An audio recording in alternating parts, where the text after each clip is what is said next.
என்ன பிரச்சனை சொல்லாதானே தெரியும். நீங்க என்ன என்ன கொஞ்சம் தண்ணி குள்ள. 5 minutes later. எதுக்கு இப்ப தண்ணி இப்படி வச்சுட்டு வர?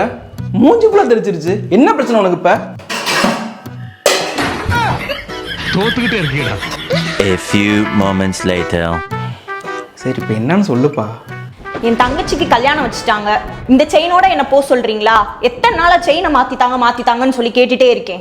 தங்க விற்கிற விலையில வேஸ்டேஜ் அது இதெல்லாம் போடுவாங்க. இப்ப இருக்க சுச்சுவேஷன் நம்மளால அதை கட்ட முடியுமா? எந்த செயின் எடுத்தாலும் 50% சேதாரத்துல ஆஃபர் கொடுத்துட்டு இருக்காங்க. நம்ம பூங்குழலி ஜுவல்லர்ஸ் நேதாஜி ரோட்ல இருக்குல்ல, அதுவும் ஏப்ரல் 4ல இருந்து ஏப்ரல் 13 வரைக்கும் தான் இந்த ஆஃபர். இந்த ஆஃபர்ல எனக்கு வாங்கி தராம நீங்க எப்பதான் எனக்கு வாங்கி தர போறீங்க? ஓகே, இந்த ஆஃபர்ல நான் செயின் வாங்கி கொடுத்துறேன். போதுமா? மதுரை மக்களே, அனைத்து செயின்களுக்கும் சேதாரத்துல 50% ஆஃபர். ஏப்ரல் 4ஆம் தேதியில இருந்து ஏப்ரல் 13ஆம் தேதி வரைக்கும் நம்ம பூங்குழலி ஜுவல்லர்ஸ் மதுரையில. இந்த ஆப்பர்ச்சுனிட்டியை பயன்படுத்திக்கோங்க. Don't miss it. பை. എന്ത് വിധി ഇത്?